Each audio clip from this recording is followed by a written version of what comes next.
Good morning, students. Today I will be dealing with the last section on Milton. It is a brief analysis of the extract from Paradise Lost, which focuses exclusively on Satan. First, let us just understand that Paradise Lost, being an epic poem, we need to comprehend the origins of epic poetry. All of you have heard about Ramayana and Mahabharata. They are the epics and the civilizational constructs of a society, to a large part, goes to the way the epics are narrated and understood. So it forms a very important part of our mental, ideological makeup as well as our ways of thinking and feeling. If we talk about the Western tradition, the word derived its origins from the Greek word epikos, meaning song, word, speech.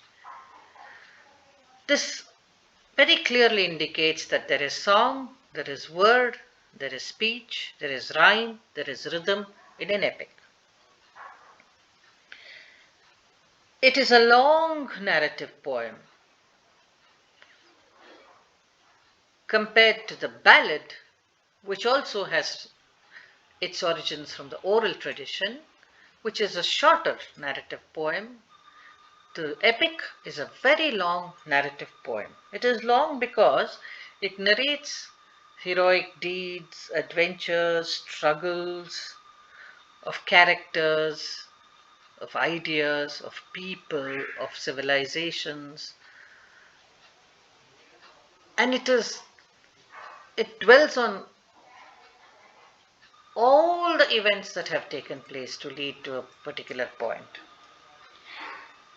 So the characters are larger than life because the backdrop of an epic can be very vast and grand. When the backdrop is vast and grand, and the heroic deeds of great legends are the stuff of epics, obviously it also is going to be a little exaggerated.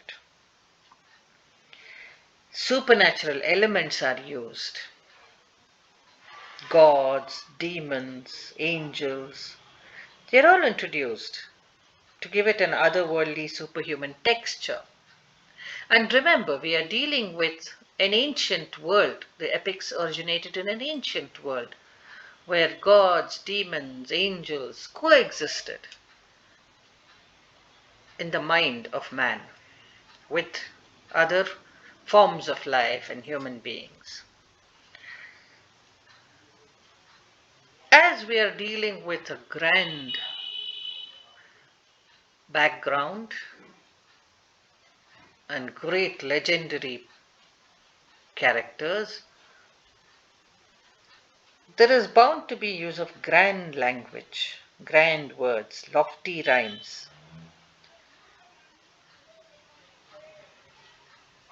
They originated as oral poems and later entered the written form. So you have the folk epic,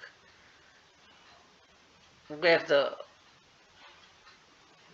owner of that epic is anonymous, it's a collective. Then you have the art epic or the written form, later emerging. There are certain general conventions also associated with the epic. Like it begins with an invocation, use of heavy figures of speech, stock images and phrases, and they project the prevalent ideas of the time, the concerns of the time. And most important, it is not a value loaded commentary. Usually you have a third person narrative because it is pretty objective, the recounting of the tale. Morality is the key purpose to an epic. Where did it all start? It is said, and certain documents and research says that in the Western world, the Epic of Gilgamesh, is the oldest epic, which originated in Mesopotamia. All of you must have heard about the Iliad and Odyssey, of course, Homer's epics, and Beowulf in the English epic. Right, we'll go on to Paradise Lost, an overview of this work, which was 1667. It is almost 353 years old. It is an epic poem which is in blank verse. Originally, it was in 10 books of 10,000 verses. The characters are God, son of God, Satan, Adam, and Eve. It is about Paradise Lost and Regained together, talks about creation, about Adam and Eve, about Satan's ambition, his revolt against God, his fall, Adam and Eve in paradise, and then Adam and Eve being thrown out of paradise. So the two books have this grand design. But it is said that Paradise Lost is far more interesting than Paradise Regained. The extract that you will be dealing with focuses on Satan's rebellion and the most important moment when he is thrown out of heaven and he lands in a no man's space, and he speaks out loudly to himself first and then to the fallen angels around him, more as a military dictator. So it revolves around his rebellion, his damnation, the implications of disobedience, the power of the mind. It is important to note that it was written when he was blind.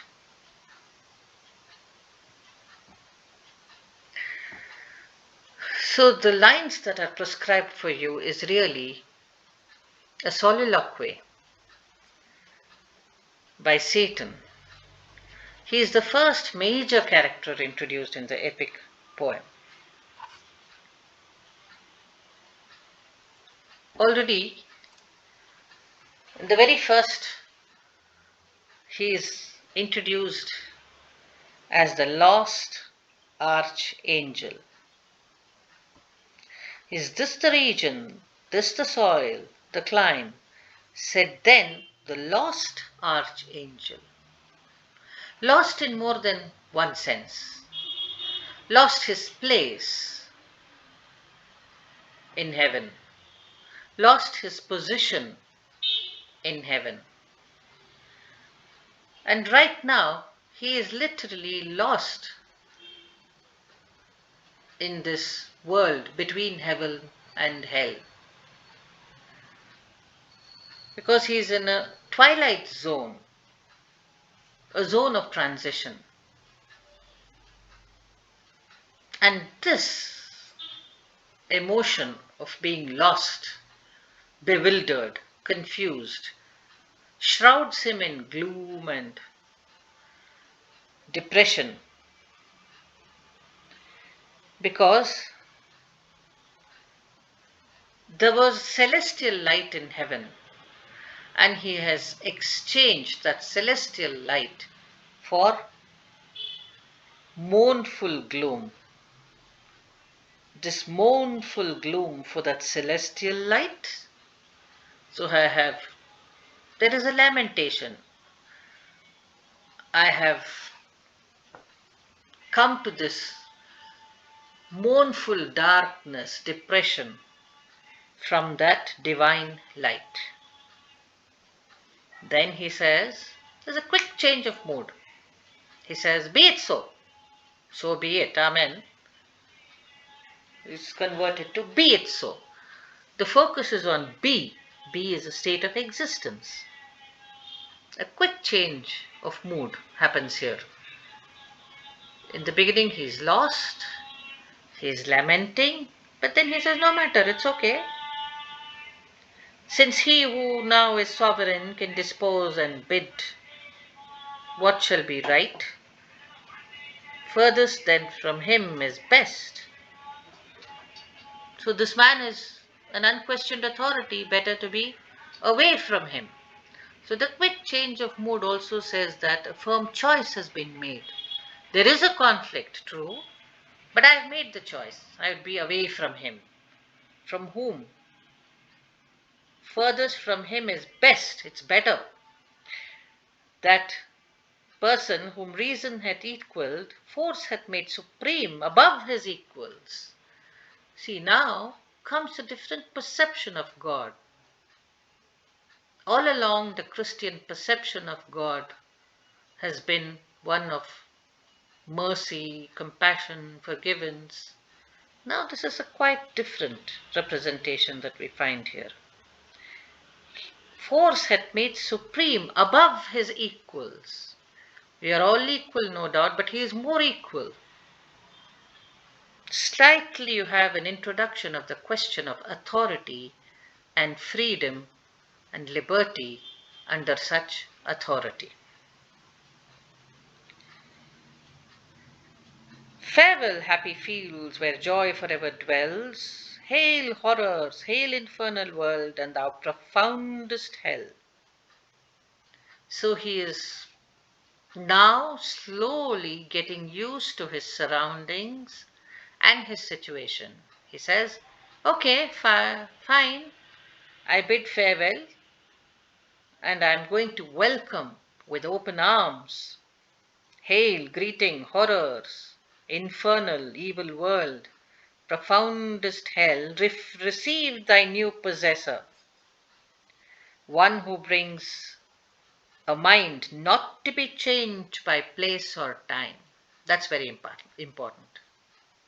After dwelling on all the horrors and realizing that he has to welcome it, he says, a mind not to be changed by place or time. My mind is steadfast, determined. He takes courage from the strength of his mind. And there come those famous lines. The mind is its own place, and in itself can make a heaven of hell, a hell of heaven. All management theorists use this. That the power of the mind is far greater than the situation around a person. Opportunity. The mind can convert a threat into an opportunity. So it is the power of the mind which matters. It can make a heaven of hell or a hell of heaven. What matter where if I be still the same? So it doesn't matter where I am. I have the courage, the strength, the mind, and the opportunity to create heaven even out of hellish circumstances. Now, this is where we find a different Satan, not a very stereotypical protagonist here. So, that is why, a lot of debates go on about Satan being the anti hero, and to some, he is the hero. So, ambition, courage, and confidence in adversity is the test of a heroic character. You find these qualities in Satan, though he is supposed to be evil, very negative. You find some very positive traits. in a so-called negative character.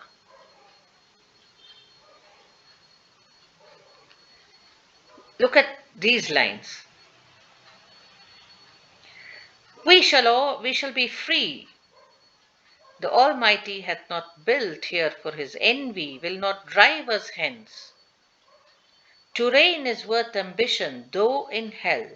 Better to reign in hell than serve in heaven. That is the underlying statement of Satan's character. Better to reign in hell than serve in heaven. Is it better to be a courageous and strong master of hell than a good, slavish, subordinate servant in heaven? So, this is a question of choice. What do you choose? Freedom and liberty or servility? Now, these are the stuff that debates are made of. And all these questions that he asks and the address that he makes, he delivers a speech to the people, to the archangel, to the angels around him, tells you that he is a very good orator. He demonstrates some very important leadership qualities. Contempt of rejection is expressed here, though he's being a little dismissive. Now, if we take this particular speech as an allegory, political, we can see that God and the king stand in one place. Cromwell, Satan, and Milton, because of his support for Cromwell, they all stand in the opposite camp. So the questions that Satan asks of God is equivalent to the question that the Puritans ask of the king and the church. So you have the introduction of Satan here. It's not a mean character that we are speaking of, a timid character that we are speaking of, a frightened, scared character. He demonstrates all the qualities that a leader should have. And one of the most important qualities is being strong in adversities.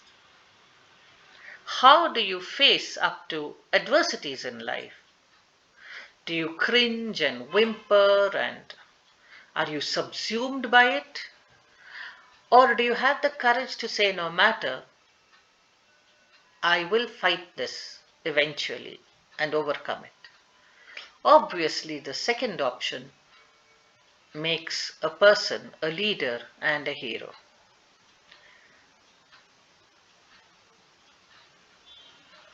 So this is what we see in Satan's speech. The mind is in its place and can make a heaven of hell and hell of heaven. So the role of the mind, the power of the mind, the character of Puritanism, they are reflected in these lines. What are the critical responses? Contemporaries ridiculed him, as I said earlier, but he won few admirers. The Life of Poets by Samuel Johnson, Dryden's State of Innocence, Addison's essays in Spectator, Coleridge responses, Blake starting a debate by calling Milton the devil's advocate. He was an inspiration and a model to Wordsworth. Shelley almost hero worshipped him. But in the 20th century, Milton surfaced again, as I said, not only to enjoy a canonical status, but he was also roundly criticized by Eliot and Pound. In fact, Pound said he was poison, and Eliot said he wrote English like a dead language. F. R. Lewis, the critic, did not take kindly to him. But not only has he influenced poet after poet, tradition after tradition, created discourses and debates, but he still is being discussed through Paradise Lost as one of the most creative and innovative thinkers. So, this is in brief a response to Milton's Paradise Lost and Satan's Soliloquy. I do hope you have enjoyed this session with me. Thank you.